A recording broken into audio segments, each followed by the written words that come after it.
Okay, it's 4 o'clock. Thank you for those who are able to join. I am Michelle Guiliano. I'm one of the co-founders of SALT Consulting and Communications, also of this group Coach Within, where you are so welcome.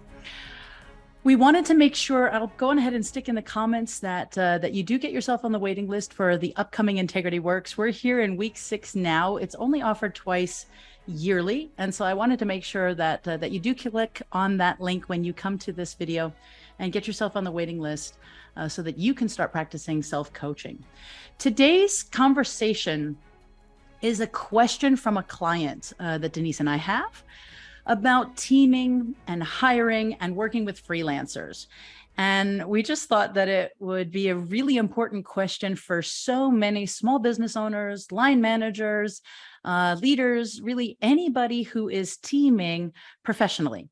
And so we wanted to bring that answer and some of these guidelines and some of our best in class thinking and some of our painful experiences to the fore so that you can benefit and hopefully not make some of the same mistakes that we have and others have made when you are teaming or hiring or working with freelancers. The question is essentially, how do I get it right? And this person has been burned, according to them, in every way that one can be burned, from IP being stolen to somebody not delivering what they said they would deliver, from timelines being stretched and for the budget to be expanded, and for all of that money and resources and expectation setting, like all of it just going downhill. And the ultimate feeling is, number one, that trust is eroded, not only with the freelancer or the person that you're hiring, but if you're responsible, if it's your company or if it's your project, then you have a sense of responsibility. And we want to make sure that you have all the tools necessary so that you're not eroding your good capital when you're doing teaming.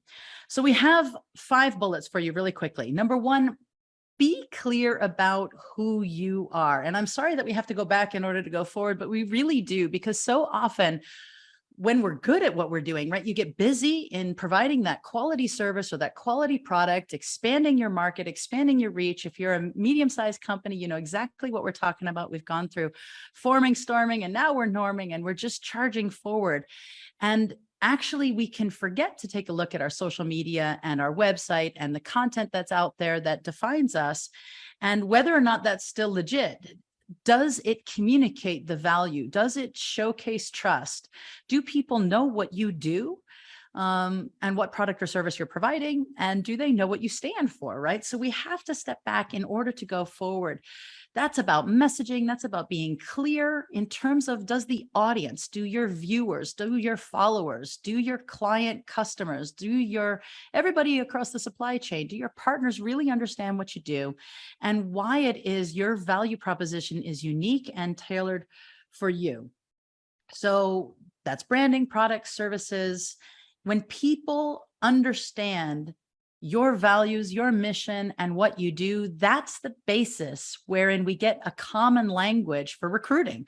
That's the basis for identifying and helping them self-identify as somebody who belongs working with you or in association with your project. So that's step 1. Step 2 is be very clear about what it is that you're really ready to let go of and delegate. So this is a self conversation. This is a check-in with yourself, because small business owners, it's not that we're totally controlling, it's that we're good at what we do, or some of us are very controlling, right? We need to be clear about what we're really willing to let somebody else do for us. And especially when we're under pressure, we often need to advance that timeline so that we can start not only the recruitment process, but the onboarding process with enough leeway that you're not feeling so much pain that you let it go willy-nilly. People need time to understand what is expected of them, to really understand their role, their responsibility, and how they're going to do all of that for you. And so you need to be aware, as the hiring authority or the selector or the person who's qualifying talent, that you might also need to grow in your capacity to language what it is you need done, define what it is you need done, and clarify the expectations around how somebody, not you, is going to succeed in that role or function or for the duration of that contract. So whether you're working with a business coach or using tools like the business model canvas in order to gain clarity about your core activities versus those activities that you do rely on partnerships for, or a distributor channel, or for a key talent or a key resource to provide for you. You know, in our small business, we don't do our own accounting. We don't do our own legal, right? We know very clearly that that is not our core activity. And so whether you're using those tools or whether you are evaluating your own strengths and weaknesses from a character or an emotional or a skill standpoint, or from a vision standpoint, whether you are in the Integrity Works program and you are using a tool that we absolutely love, a really sophisticated tool called the Trust Matrix, which really helps you understand how trust is broken with you, and also therefore how it is gained by or with and when teaming with others. So we want you to understand trust. We want you to understand how to perfect your skills and grow business skills so that you can be best in class about how it is you go about evaluating those relationships, reference checking. I mean, we live in the internet age. We all need to be looking somebody up who, before we work with them, we need to do a Google search on them. We can understand the pains and struggles. We can understand if they've authored something that we need, or if we can definitely reference check the people that we're going to go.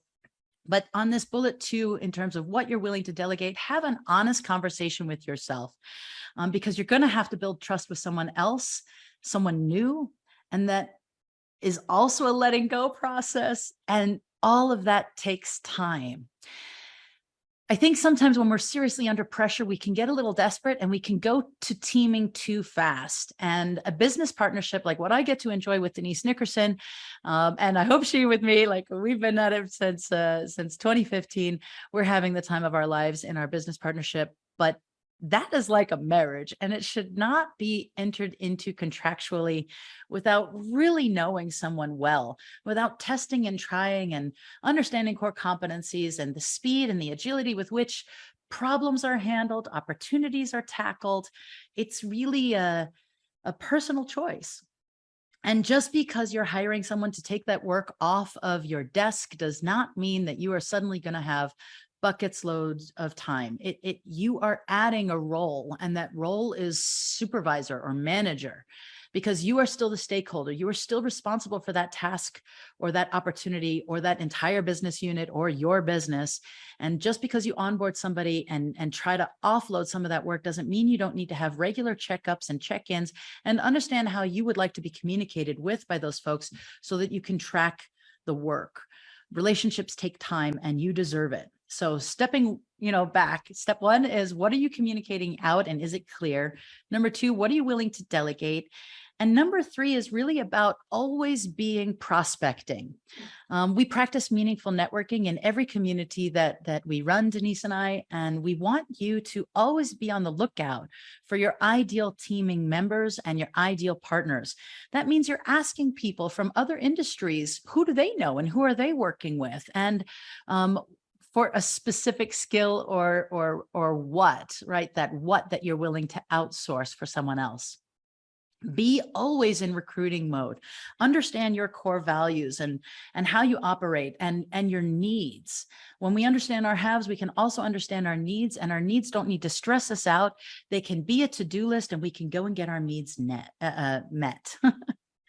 And then just take baby steps when you are recruiting. Try to scale down that big, huge thing you want done by someone else or a team of people, and scale it down into bite-sized morsels that are achievable. Because one of the ways that great leaders can go on ahead and start to build trust with others is they can build success into the equation.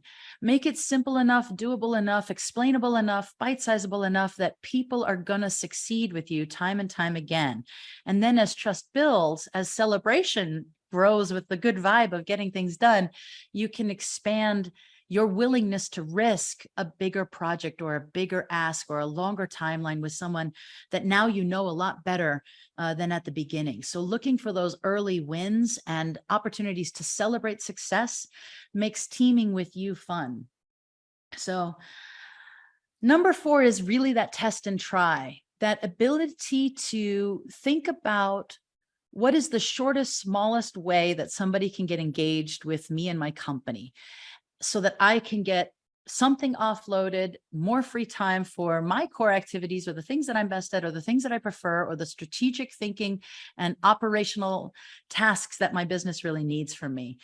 So, and if really bullet 5 is how can you speed it all up? So if you're really strapped, stressed, you need somebody yesterday and you don't have time to go back over clarity on all of your social media or to clean things up, then it's really short and simple. You got to set expectations really well. You do need a contract in place that clearly identifies the work, the expectations, the role, the responsibility, the remuneration, the duration of the contract, or when the project is starting and when it's finishing, basic information in the contract so that people have clarity about that, what is expected of them, how they can succeed when working with you and by when, and how you're going to follow up or how you prefer to be followed up with so that you can track progress and so that you don't wait 3 weeks on a 4-week thing before you're asking, how's it going? And do you need anything from me? What roadblocks can I eliminate so that you can succeed on this project for our organization? When it fails, it usually fails even with the best relationships, the tightest friendships. When it fails due to usually communications and expectation setting. So there's really nothing like documenting this relationship, beginning with beginning really with your first contacts. But then when you decide to go to work together, contracting that work, contracts are a great way to preserve relationships and really managing expectations from a maintenance standpoint. Again, we've told you that, or I've told you with Denise's help and support, she's always writing these talks alongside me. We have told you that it's so important to bite-size it down, make it manageable, understand how you like to be communicated with, and then you are the responsible person. You are the one who has to initiate that follow-up and own this result as a manager. If you need to grow your leadership skills, grow your capacity to manage interpersonal skills better, to understand your character strengths, where you might come up short, and how that makes teaming with you easy or difficult. Understand really well what it is you expect. And when you're documenting, just take that extra 30 seconds. Okay, maybe it takes 5 minutes, but document. We just got off the phone. Thank you so much. I'm expecting these 3 things from you. In order for you to do your job, you're expecting these 2 things from me, and click send. And that way you've got a date stamp on that new expectation setting. And it's a way for you to be able to go back when life is busy, when the workload is too great, you can check back and take a look at what was expected of me. All right. I promised that I would go on ahead and stick a link in, and I will take a look at your chat threads and any questions that you've got going on. Thank you for being with us live. I do want to make sure that if you are interested in understanding self-coaching, that you get on the waiting list. There's no reason to buy, but we only offer Integrity Works twice a year in September. So we're in the middle of it right now. It's our 12-week group coaching program, and in January. So the next one will start again, January 2023. And people who enter into the waiting list are going to get that access to any deals or any event opportunities where we can exercise and test and try and experience new things together between now and January. We want to make sure that you have a chance to get in there. Thank you very much for your attention, and I'll see you next Tuesday at 4. Make sure as well, one last make sure, which is if you know someone who needs to be in this group, benefiting from free talks on Tuesdays and having access to best-in-class coaching and opportunities to communicate with me and Denise directly, please invite them in and have them join a community with you. We want this to be an elite group of people who are lifelong learners, who are conscious leaders, and who are constantly and never-ending exploring their growth and opportunities to be better, to get it right, to do right, and to live with integrity. Thank you for being here. Take care.